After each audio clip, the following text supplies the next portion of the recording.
Hello everyone, welcome to Raj Malhotra's IAS. Today in this session, we are going to start with the new series of current affairs related to geography and environment. This series will be helpful for you for your better preparation of prelims 2022. And before I will move on and start this very video session, I am just going to make an announcement related to the optional, which is anthropology. So anthropology optional is going to start from 22nd of November and it will be taken up by me, and in fact you can register yourself for this very optional for your first 3 free demo classes. So let's begin what we are going to discuss in this session. This session is basically will talk about the climate change 2021 report which was published by IPCC. And in fact this report was published by IPCC. We should know something about the background of IPCC. IPCC was established by UNEP and World Meteorological Organization in 1988.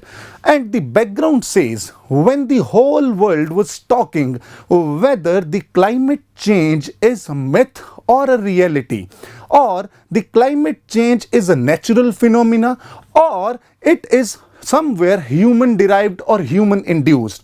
To answer these questions, some scientific basis should be provided. So to give the scientific approach or basis to all these questions, IPCC was formed, and it is a body of world's leading climate experts, and these experts will publish their report and they will talk about the scientific evidences, some scientific basis, what is basically climate change and at what pace this climate is changing, and it will provide the current state of knowledge in the particular climate change aspects, and it will talk about how climate change can impact the entire environment and somewhere related to socio-economic aspects of environment. And in fact this report, this IPCC is working in particularly 3 groups.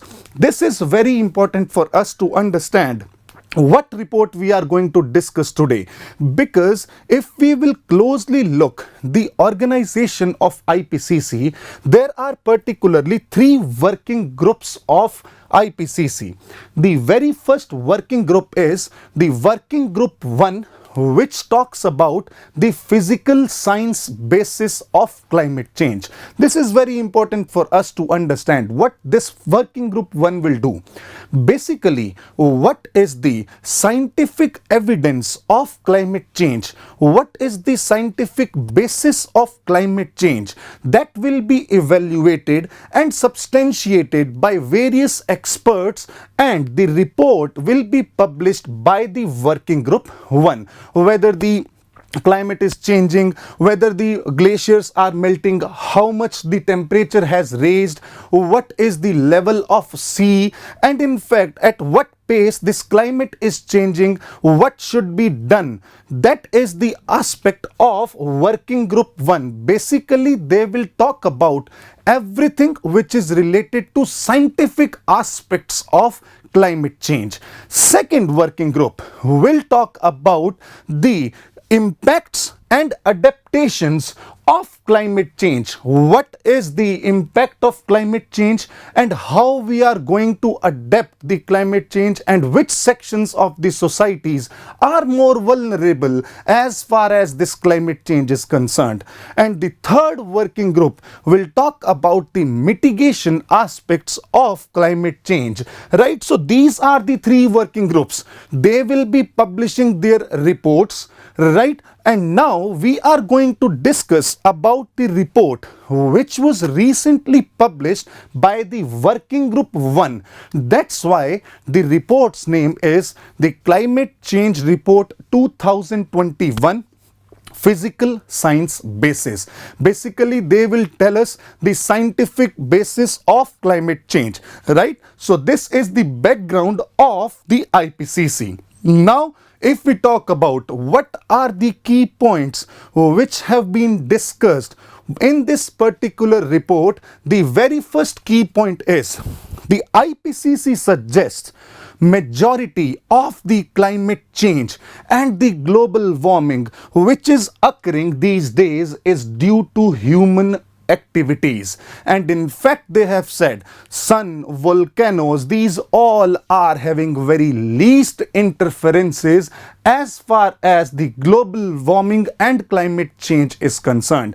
Basically, they have said almost 100% of global warming is due to the human activities, be it is vehicular emissions, be it is industrial emissions, be it is emission of CO2, methane and other gases, right? These all, and in fact the humans are more contributing to the global warming. And they have said, if we talk about the data, around 1.07 degrees Celsius raise of temperature of environment or atmosphere, it is just because of the human or anthropogenic activities. Here I will stop for some time and I will make you people understand one thing, that is around 1.09 degrees Celsius warming has been done already because of various emissions, be it is natural or anthropogenic.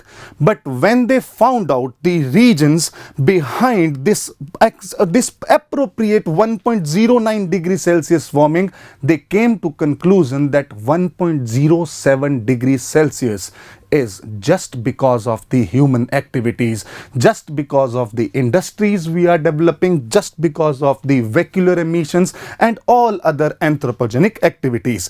This was the very first key point related to the climate change which is being mentioned in this IPCC report. Now if we talk about the emissions, IPCC report 2021 suggests the carbon dioxide emissions are being increased again and again, and it has increased at an extent that has not been done even in the past 2 million years. If we talk about the level of carbon dioxide in 2019, the level has increased at a level that it had not been happened in previous 2 million years. And what it will impact? It will impact the forests, oceans and soils which are considered as the natural sink of the environment. But here we need to mention one more thing. We always talk about the gas carbon dioxide, and here I have given you the data related to CO2 also. But we need to ponder over some other gases also which are contributing to the climate change and global warming. And the one major gas which is generally neglected by us is the methane, CH4. This is also one of the major gas which contributes highly to the climate change and global warming. And if we talk about methane, what are the various sources from this methane gas is coming to the atmosphere? The very first source here is the consumption of the fossil fuels. Whenever these fossil fuels are consumed, they release methane gas. Second is the leaks from natural gas production, because we know compressed natural gas or other natural gases, they are mainly composed of methane only. But the third major source is livestock and manure handling.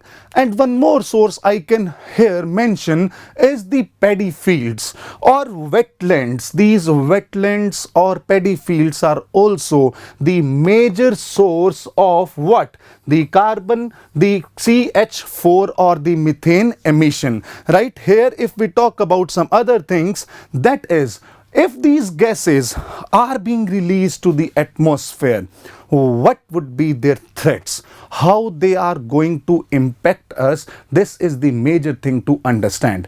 The very first threat, if we talk about, is the weather patterns.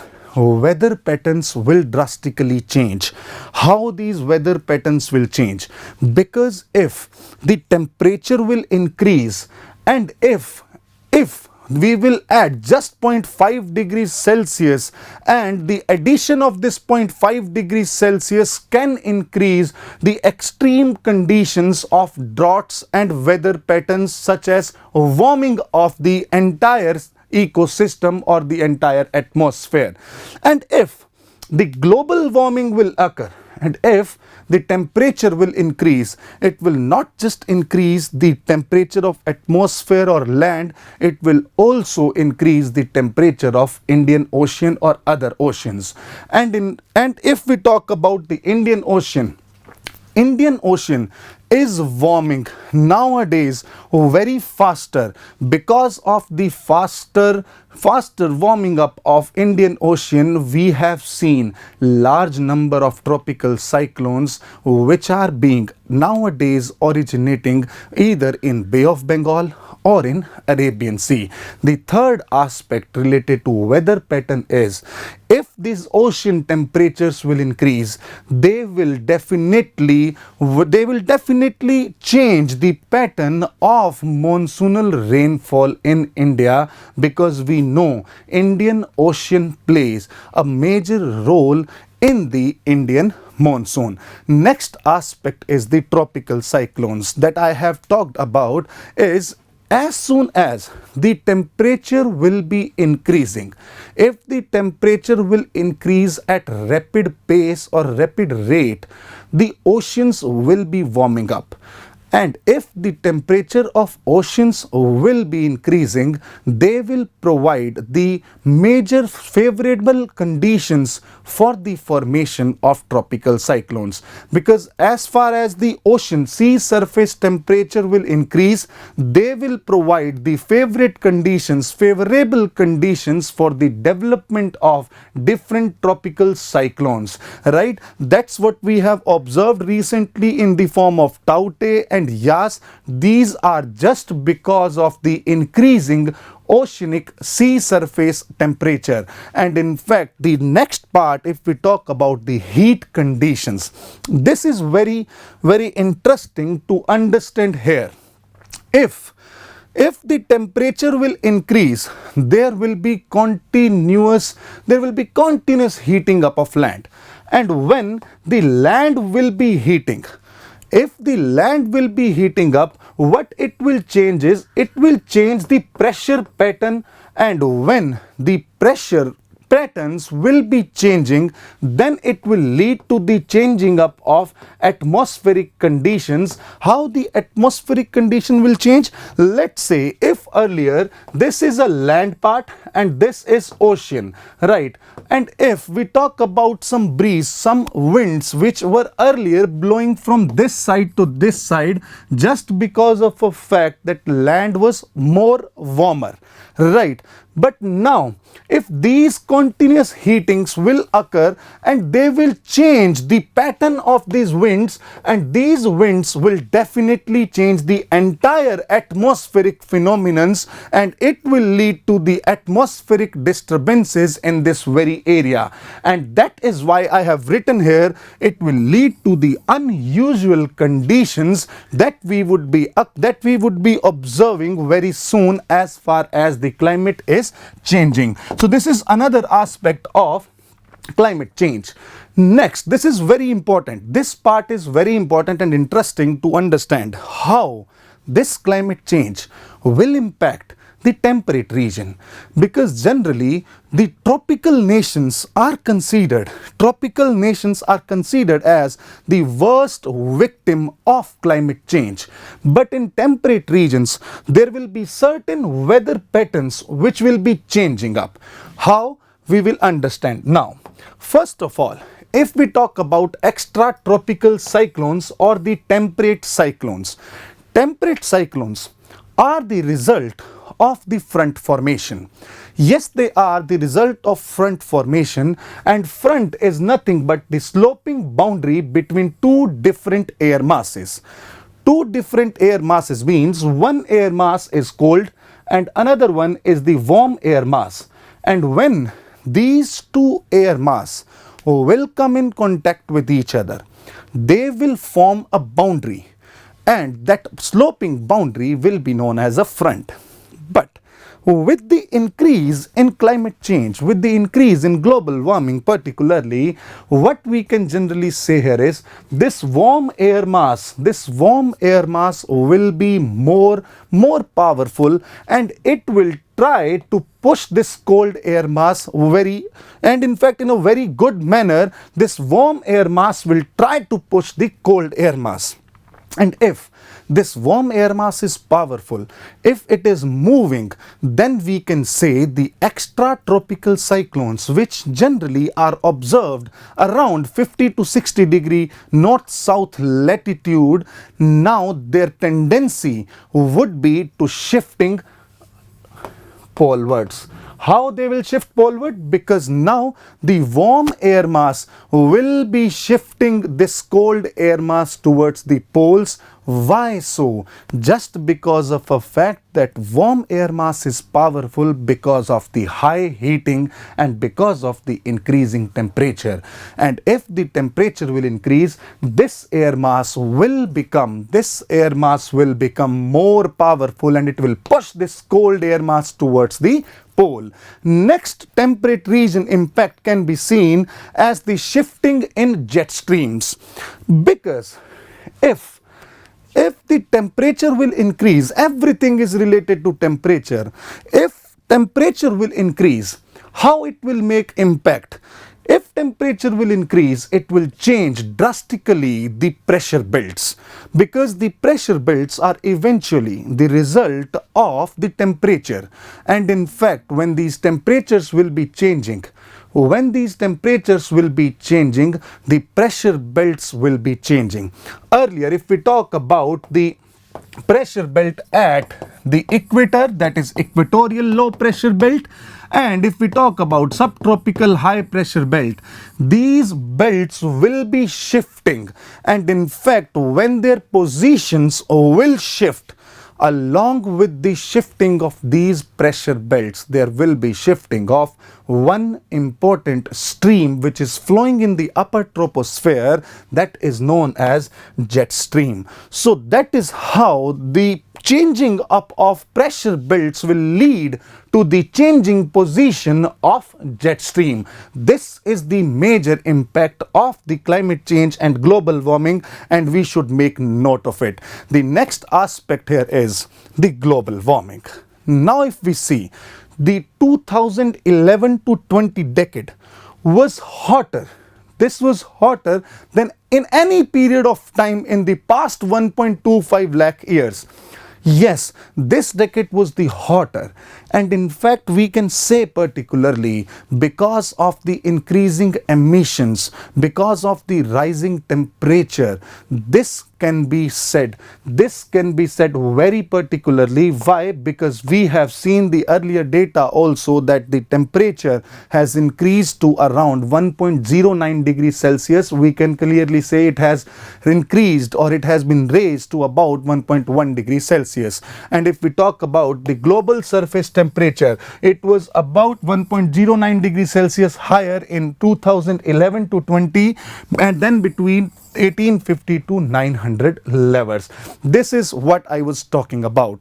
And it has been estimated that within next 2 decades, temperatures are likely to rise by 1.5 degrees Celsius above the pre-industrial levels.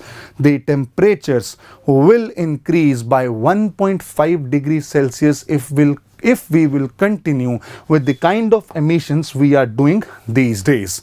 The major difficulties because of which tropical nations, and particularly if we talk about India, because we have very long coastline of around 7516.6 kilometers, we are under the threat of sea level rise.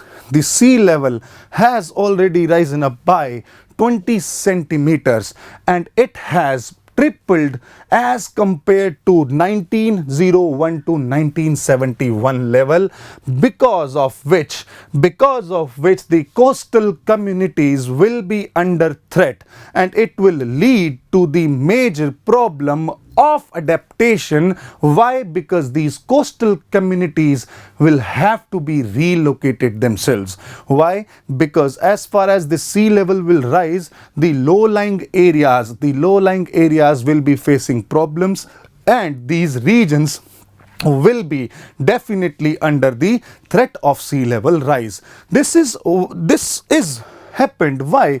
Because if you will see the Arctic Sea, which is majorly in the poleward side, and in fact the a particular aspect of Arctic Sea was most of the times frozen in nature, but now Arctic ices are melting, and the Arctic Sea ice is the lowest if we talk about in the previous 1,000 years. This is where we are majorly facing issues, and as soon as this sea level will rise, the coastal areas will be under the threat, and throughout the 21st century, these coastal erosion and the more frequent severe flooding problems will be occurring in these areas. This is the major problem, and if we talk about socially, these coastal communities will migrate themselves from one location to the other, and this is a new term which is being given to them, that is environmental refugees. They will be termed as environmental refugees. Why? Because they will be migrated from their coastal areas to the hinterland just because of the change in sea level.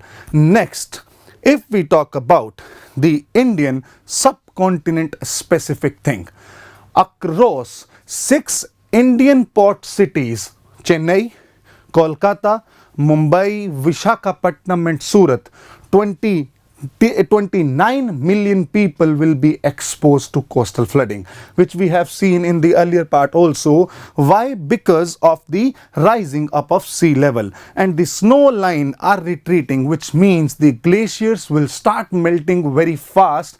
And when these glaciers will melt, what they will do? The extra water will come to the rivers. First, they will increase the problems of flood. Right? Because if the glaciers are melting very fast, they will recharge the water, they will recharge these rivers, and these rivers will be creating flood problems. But later on, when these glaciers will be completely melted, these rivers will not have any water. That's why in later on stages, they will be increasing the problem of droughts in India. This is how the climate change and global warming can do to as far as this Indian subcontinent is concerned. The last part here is, which is very important to understand, and on which I have already made a video, that if climate will be changing, what would be its impact on Indian monsoon. There is a video of climate change on Indian monsoon. You can go and watch that video on our YouTube channel. But here I can tell you one thing: the changes in monsoon precipitations are also expected. Why? Because if the Indian Ocean will get warmed up, it will lead to the warming up, it will lead to the more monsoonal rainfall in India. Because if the temperature of ocean will increase, it will increase the high moisture in the atmosphere, and this high moisture will be carried out by the southwestern monsoonal winds to the Indian mainland. That's why it has been predicted that there will be certain changes as far as this Indian monsoons are concerned. These were all the key points which has been suggested, which has been given in IPCC 2021 report. I hope you like this lecture. Thank you so much.